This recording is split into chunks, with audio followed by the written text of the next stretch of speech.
આ બધાને મેં વાંચ્યા અને 70 વર્ષની અવસ્થા થયા સુધી મેં જે પણ મારા કાનથી કથા સાંભળી અથવા તો જે પણ મેં ગ્રંથોને વાંચ્યા એ બધાને ગ્રંથોને વાંચ્યા બાદ જે ગ્રંથોનો સાર છે એ સારને નીચોડીને મેં આ શ્રી રામચરિત માનસજીની રચના કરી છે. અને કેમ રચના કરી છે? સ્વાંતઃ સુખાય તુલસી રઘુનાથ ગાથા. ગોસ્વામીજી કહે છે કે 18 પુરાણ, 4 વેદ, 6 શાસ્ત્ર, 5 ઉપનિષદ આ બધાને મેં વાંચ્યા અને વાંચ્યા બાદ જે પણ કાનથી મેં કથાઓ સાંભળી એ બધાનો જે સાર છે એ સારને મેં શ્રી રામચરિત માનસજીમાં નિચોડ્યો અને ત્યારબાદ મેં આ ગ્રંથની રચના કરી છે. અને કેમ કરી છે? સ્વાંતઃ સુખાય, સ્વાંતઃ સુખાય. સ્વાંત એટલે હું, પરંતુ જે સ્વ શબ્દ છે એ સ્વ શબ્દના ઘણા બધા અર્થ થાય છે. સ્વ એટલે હું, સ્વ એટલે આત્મીય પરિવાર, સ્વ એટલે માનવ જાતિ. જો આ ભાવમાં જોઈએ તો ગોસ્વામી તુલસીદાસજી મહારાજે પોતાના માટે શ્રી રામચરિત માનસજીની રચના કરી અથવા તો પોતાના પરિવારના માટે શ્રી રામચરિત માનસજીની રચના કરી. અને સીધું કહું તો મા બાપ આગળ ચાલીને આ કલયુગમાં સમસ્ત માનવ જાતિના કલ્યાણ અર્થે ગોસ્વામી તુલસીદાસજી મહારાજે શ્રી રામચરિત માનસજીની રચના કરી. બાલકાંડના 7 શ્લોક છે. ત્યારબાદ ગોસ્વામી તુલસીદાસજી મહારાજે પંચ સોરઠામાં પંચ દેવતાની ઉપાસના કરી. એના પછી ગોસ્વામી તુલસીદાસજી મહારાજ પોતાના સદગુરુ ભગવાનના ચરણોમાં પોતાનું મન લઈ જઈને સમર્પિત કરી દીધું છે. ગોસ્વામીજી સદગુરુ ભગવાનની વંદના કરે છે. આવો આપણે પણ કરીએ. અખંડમ મંડલાકારમ વ્યાપ્તમ યેન ચરાચરમ તદપદમ દર્શિતમ યેન તસ્મૈ શ્રી ગુરુરે નમઃ. જો તમારાથી એક વાત નિવેદન કરું કે જીવનમાં આપણું શરીર ક્યાંય પણ રહે, મા બાપ પણ પોતાનું મન પોતાના વડીલોના ચરણોમાં રાખવાનો સ્વભાવ બનાવો. સુંદરકાંડમાં એક બહુ સરસ પ્રસંગ છે. શ્રી હનુમાનજી મહારાજ જ્યારે લંકામાં માં સીતાજીનો પતો લગાવવા જાય છે ત્યારે બધા જ વાનરો શ્રી રામજીને પ્રણામ કરીને આગળ વધે છે. રામજી બધાને આશીર્વાદ આપી રહ્યા છે. બધા જ કપિઓ પ્રણામ કરીને આગળ વધી રહ્યા છે. અને સૌથી પાછળ કોણ ઊભા છે? શ્રી હનુમાનજી મહારાજ. રામજીએ શ્રી હનુમાનજી મહારાજને જોયા તો રામજી કહે છે, પાછે પવન તનય શિરુનાવા જાની કાજ પ્રભુ નિકટ બુલાવા પરસાસીસ સરોરુહ પાની કરમુદ્રિકા દેની જનજાની. શ્રી હનુમાનજી મહારાજ બધાથી પાછળ ઊભા છે અને રામજીએ કેવલ શ્રી હનુમાનજી મહારાજને જ બોલાવ્યા. હનુમાનજી આવ્યા. રામજી પોતાની સંધ્યાવાળી અંગૂઠા કાઢીને હનુમાનજી મહારાજના હાથોમાં આપ્યું અને કહ્યું કે હનુમાનજી, આપ લંકામાં જઈને માં સીતાજીનો પતો લગાવીને પાછા જલ્દી અહીંયા આવતા રહો. હવે અહીંયા વાત સમજજો. હવે શ્રી હનુમાનજી મહારાજને લંકામાં નથી જવાનું. કોને જવાનું છે? તો શ્રી રામજીના મુખથી નીકળેલું વચન જ શ્રી હનુમાનજી મહારાજને સકુશલ લંકા લઈ જશે અને સકુશલ લંકાથી હનુમાનજી મહારાજને પાછા લઈ આવશે. રસ્તામાં હનુમાનજી મહારાજનો કોઈ વાળ વાંકો પણ કરી શકવાનું નથી. ભગવાનનું વચન જ લઈ જશે અને ભગવાનનું વચન જ સકુશળ પાછા લઈને આવશે. એટલા માટે મા બાપ, આપ પણ યદિ ઘરેથી બહાર જાઓ તો પોતાના મા બાપના આશીર્વાદ લઈને બહાર જવાનો સ્વભાવ બનાવો. ઘરેથી બહાર નીકળતી વખતે મા બાપ એટલું કહી દેશે કે જા બેટા જલ્દી પાછો આવજે, તો મા બાપના આશીર્વાદ જ તમને સકુશલ લઈ જશે અને સકુશલ પાછા લઈને આવશે. રસ્તામાં તમારો કોઈ વાળ વાંકો પણ કરી શકવાના નથી. આ માનસિક શરણાગતિ છે.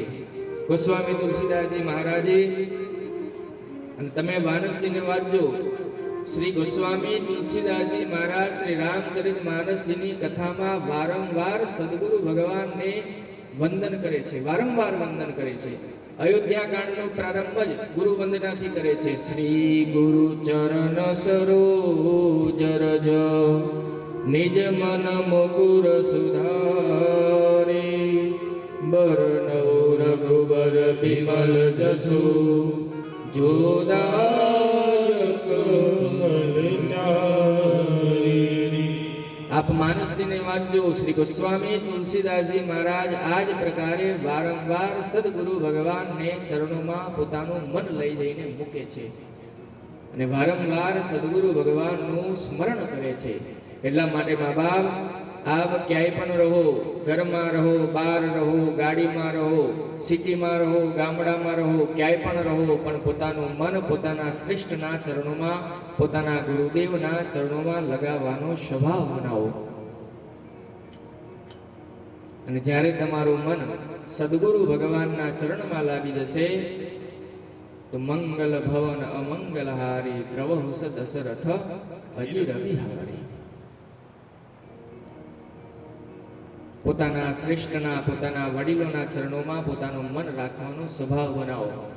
મા બાપ ખોટું ન લગાડતા, પરંતુ આપણા સમાજમાં આપ જોજો કે મા બાપ એકલા રહી રહ્યા છે, છોકરાઓ બહાર રહે છે, છોકરાઓ 6 મહિના સુધી મા બાપને ફોન પણ નથી કરતા. પરંતુ મા બાપની વેસી ભરની જૈસી કરની વેસી ભરની. સાહેબ, જે રોપશો એ જ ઉગશે. આંબો વાવશો તો આંબો જ ઉગશે, અને બાવળ વાવશો તો બાવળ જ ઉગશે. એટલા માટે પોતાના વડીલોના ચરણોમાં પોતાના ગુરુદેવના ચરણોમાં પોતાનું મન લગાવવાનો સ્વભાવ બનાવો. કેટલાક લોકો એમની પાસે પૈસા ના હોય તો મા બાપ માટે કચરા પોતું વાળી રાખી દે, ભોજન બનાવવા વાળી રાખી દે, ઘર કામ કરવા વાળી રાખી દે. પરંતુ મા બાપ, એનાથી આપ પોતાના મા બાપને શારીરિક સુખ આપી શકશો, મનનું સુખ નહીં મળે. મનનું સુખ ક્યારે મળશે? જ્યારે આપ જઈને તમારા વ્યસ્ત જીવનમાંથી થોડો સમય કાઢીને પોતાના મા બાપ પાસે બેસો, ત્યારે મા બાપને આંતરિય સુખ મળશે. એટલા માટે જીવનમાં આપ ક્યાંય પણ રહો, પણ પોતાનું મન પોતાના શ્રેષ્ઠમાં લગાવવાનો સ્વભાવ બનાવો. અહીંયા ગોસ્વામી તુલસીદાસજી મહારાજ વારંવાર એમના શ્રેષ્ઠજનોને યાદ કરે છે, સદગુરુ ભગવાનનું સ્મરણ કરે છે, અને ત્યારબાદ ગુરુદેવ ભગવાનના ચરણમાં વંદન કરીને ગોસ્વામીજી આગળ વધ્યા અને સંત સમાજને વંદન કરે છે અને સત્સંગની મહિમા ગાય છે. જો જીવનમાં સત્સંગ કરવાનો સ્વભાવ બનાવો. ક્ષમા કરજો, જે પ્રકારે રગડવા વાળો કેટલો પણ વ્યસ્ત હોય, તે વ્યસ્ત જીવનમાંથી એને મસાલા ખાવાનો ટાઈમ કાઢી જ નાખે. જે પ્રકારે વ્યસની કેટલો પણ વ્યસ્ત હોય, અને બેસવાનો ટાઈમ ન હોય, પરંતુ એ વ્યસન માટે એનો સમય કાઢી દે છે. એ જ પ્રકારે જીવનમાં યદિ તમને પણ વ્યસન છે સત્સંગનું, તો આપને સમય કાઢવો નહીં પડે. આપનો સમય સત્સંગ માટે ઓટોમેટિક નીકળી જશે. જો યદિ સત્સંગનું વ્યસન છે તો, નથી તો ભગવાન જ છે એમના માલિક. તો અહીંયા ગોસ્વામી તુલસીદાસજી મહારાજ સત્સંગની મહિમા ગાય છે અને કહે છે, બિનુ સંસંગ વિવેક ન હોએ, રામ કૃપા બિનુ સુલભ ન સોઈ. જીવનમાં વિવેક યદિ પ્રાપ્ત કરવો છે મા બાપ, તો એનું એક માધ્યમ છે સત્સંગ. ક્ષમા કરજો, આ જેટલા પણ આતંકવાદીઓ છે, એ આતંકવાદીઓ શું અભણ છે? હું પૂછી રહ્યો છું, આતંકવાદીઓ અભણ હોય છે? આતંકવાદીઓ કોઈ ડોક્ટર હોય છે, કોઈ સાયન્ટિસ્ટ હોય છે, કોઈ વૈજ્ઞાનિક હોય છે, કોઈ પ્રોફેસર હોય છે, કોઈ ટીચર હોય છે. તો આતંકવાદી કેવી રીતે બન્યા મા બાપ? તો આ આતંકવાદીઓ સ્કૂલમાં ગયા, સ્કૂલમાં ભણ્યા, સ્કૂલમાં જાણકારી તો પ્રાપ્ત થઈ ગઈ, પરંતુ મા બાપ આ આતંકવાદીઓ કોઈ દિવસ સત્સંગમાં ન ગયા તો વિવેક પ્રાપ્ત ન થયો, અને વિવેક પ્રાપ્ત ન થયો તો એમને હૃદયમાં ચેતના ન જાગી કે સ્કૂલ દ્વારા પ્રાપ્ત થયેલી જાણકારીનો કઈ દિશામાં ઉપયોગ કરવાનો છે, અને આ પરિણામે આ બધા આતંકવાદીઓ બન્યા. એટલા માટે જીવનમાં યદિ વિવેક પ્રાપ્ત કરવો છે તો એનું એકમાત્ર માધ્યમ છે સત્સંગ. અને વિવેક જ બતાવે છે કે આપણને મળી જાણકારી કઈ દિશામાં ઉપયોગ કરવો જોઈએ. આ વિવેકનો પ્રભાવ છે મા બાપ. અને આ વિવેક થશે કેવી રીતે? કેવલ ને કેવલ સત્સંગથી. બાકી તમારા જીવનમાં વિવેક આવવાનો નથી. ગોસ્વામીજી કહે છે કે અમે તો મનુષ્ય છીએ. ગોસ્વામીજી પોતાના મનને કહે છે કે અમે તો કેવલ મનુષ્ય છીએ. સત સુદરહી સુત સંગલ પાઈ પારસ પરસ ધાતુ સુહાઈ. સટ કોણ છે મા બાપ? મૂર્ખ વ્યક્તિ કોને કહેવાય? જે એક જ ભૂલ વારંવાર કરે એને મૂર્ખ કહેવાય. વાદળ યદિ વાંસ ઉપર અમૃતની પણ વર્ષા કરી દેશે તો પણ વાંસમાં કોઈ દિવસ ફૂલ લાગવા વાળું નથી. એ જ પ્રકારે સ્વયં બ્રહ્માજી આવીને પણ મૂર્ખને ભણાવશે તો પણ મૂર્ખના હૃદયમાં ચેતના જાગવા વાળી નથી. તો ચેતના કેવી રીતે જાગશે? આ મૂર્ખ ડાયો કેવી રીતે બનશે? તો ગોસ્વામીજી કહે છે સઠ સુધરહી સત્સંગતિ પાઈ પારસ પરસ કુધાતુ સુહાઈ. મા બાપ સત્સંગ જ એવું એક માધ્યમ છે જેમાં આવ્યા પછી મૂર્ખ વ્યક્તિના પણ હૃદયમાં ચેતના જાગવા વાળી છે. અરે જાગવા વાળી શું, જાગી જ જશે. એક મણી છે જેનું નામ છે પારસમણી. શું નામ છે? એ પારસમણીની વિશેષતા શું છે? તે પારસમણીને લઈ જઈને તમે કોઈ પણ લોખંડના ટુકડાને અડાવી દેશો તો પારસમણી લોખંડના ટુકડાને સોનામાં બદલી નાખે છે. પારસ પરસ ધાતુ સુહાય. પરંતુ અહીંયા દર્શન કરો, પારસમણી લોખંડના ટુકડાને સોનામાં તો બદલી દે છે, પરંતુ પારસમણી એ સોનાના ટુકડાને એ ગુણ નથી આપતી કે જા તું પણ કોઈને અડી જઈશ તો એ પણ તારા જેવો સોનાનો ટુકડો બની જશે. નહીં, આ ગુણ નથી આપતી. પરંતુ સત્સંગમાં આવા વાળો વ્યક્તિ, કોઈ મૂર્ખ વ્યક્તિને યદિ તમે લઈને આવો છો તો સત્સંગ એ મૂર્ખ વ્યક્તિને વિદ્વાન બનાવે છે, અને વિદ્વાન બનાવ્યા બાદ સત્સંગ એ મૂર્ખ એ વિદ્વાન વ્યક્તિને એ પણ ગુણ આપે છે કે જા આજ પછી તું પણ તારા જેવા કોઈ મૂર્ખ વ્યક્તિને સત્સંગમાં લાવીશ તો એ પણ તારા જેવો વિદ્વાન બની જશે. આ સત્સંગની મહિમા છે. એટલા માટે મા બાપ એક ઘડી આધી મેં પુનિયાદ તુલસી સંગત સાધુ કે હરે મોટી અપરાધ. કરોડો અપરાધ ભસ્મીભૂત થઈ જશે કેવલ ને કેવલ સત્સંગ કરો. ગોસ્વામી તુલસીદાસજી મહારાજે આ સત્સંગની મહિમા બતાવી. ત્યારબાદ ગોસ્વામીજી કહે છે રામ બિના હરે સુલભ ન સોઈ. ગોસ્વામીજી કહે છે કે જીવનમાં સત્સંગ કરો. આંખ મારી ઉઘડે ત્યાં સીતારામ દેખું.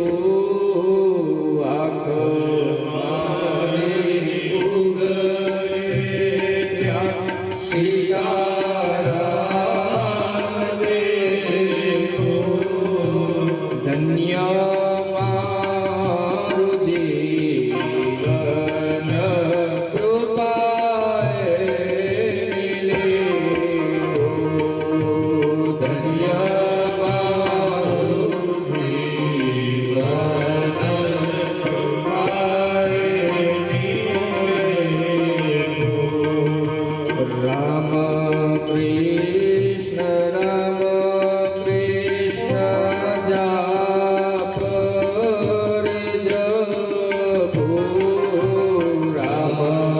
કૃષ્ણ રામ કૃષ્ણ જાપો જાપો હરિનો આનંદ નિત ઉરમાં હું ધરું.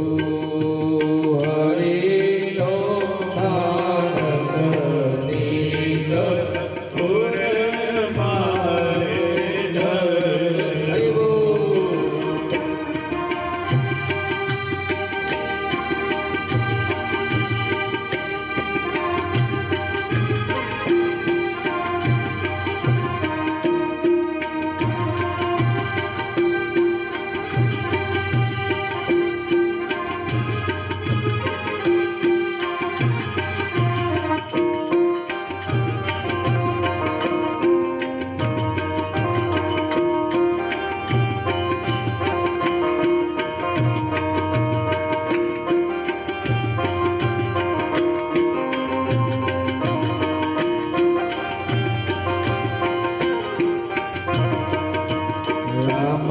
રામાયણ ગીતા મારી અંતરની આંખો.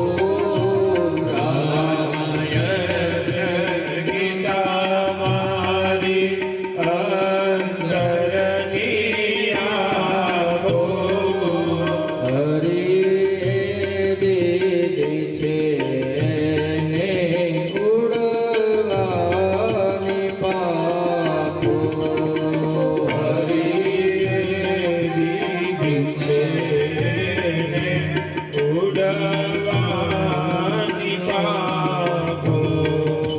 સીતારામ નામ મારે અઢળ ગણાળો. સીતારામ નામ મારે અઢળ ગણાળો. આવો મારે નિસદીન રામનો રે ગાળો. ગાવો મારે નિસદીન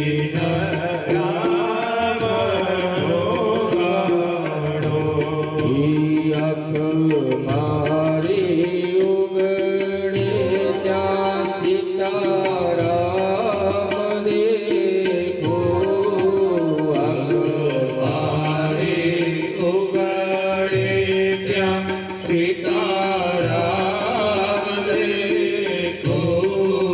ધન્ય મારું જીવન એની કૃપા લેવો. ધન્ય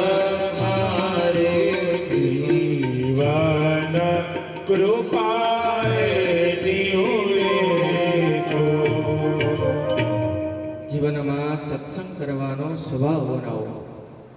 પૂજ્યપાદ ગોસ્વામી તુલસીદાસજી મહારાજે ભગવાનના સમસ્ત પરિકરોની વંદના કરી, અયોધ્યા ધામની વંદના કરી, મા કૌશલ્યાની વંદના કરી, દશરથજીની વંદના કરી, પરિવાર સમેત જનકજીની વંદના કરી, ભરતજીની વંદના કરી, લક્ષ્મણજીની વંદના કરી, શત્રુઘ્નજીની વંદના કરી, હનુમાનજીની વંદના કરી, અંગદ સુગ્રીજી જામવંતજી હનુમાનજીની વંદના કરી, બધાની વંદના કરી, સીતાજ રામજીની વંદના કરી અને એના પછી ભગવાન રામજીના નામની વંદના કરે છે.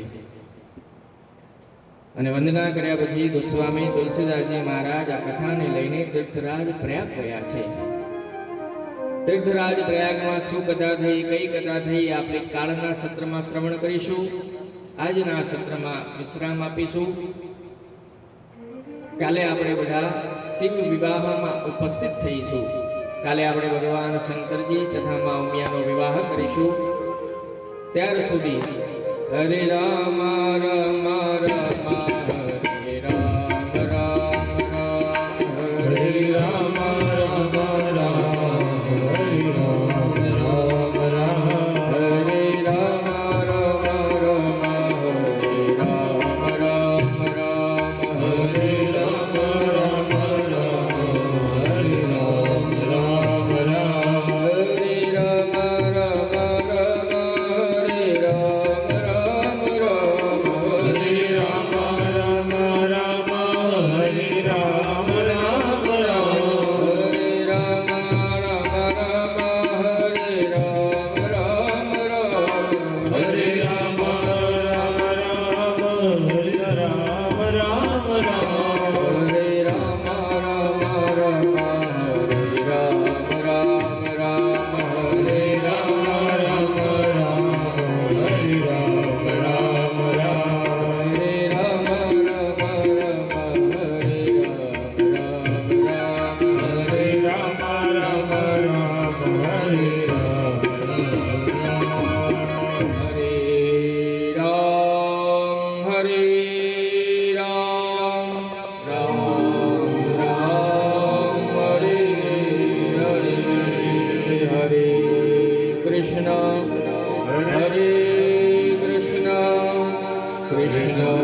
કૃષ્ણ હરે હરે.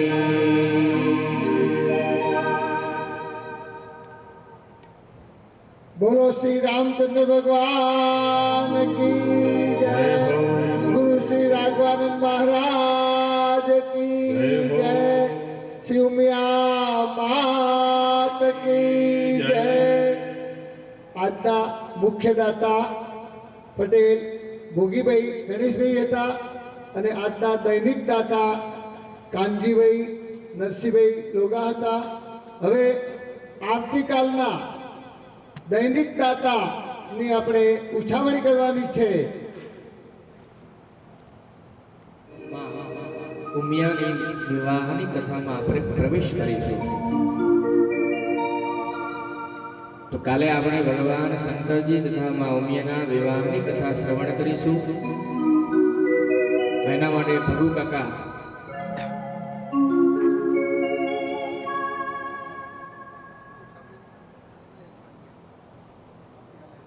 તો કાલે શિવ પાર્વતી વિવાહના ઉછામણીના દાતા શ્રી ભગુ કાકા ઉછામણી કરે છે.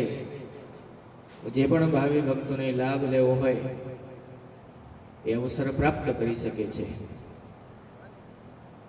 હેલો.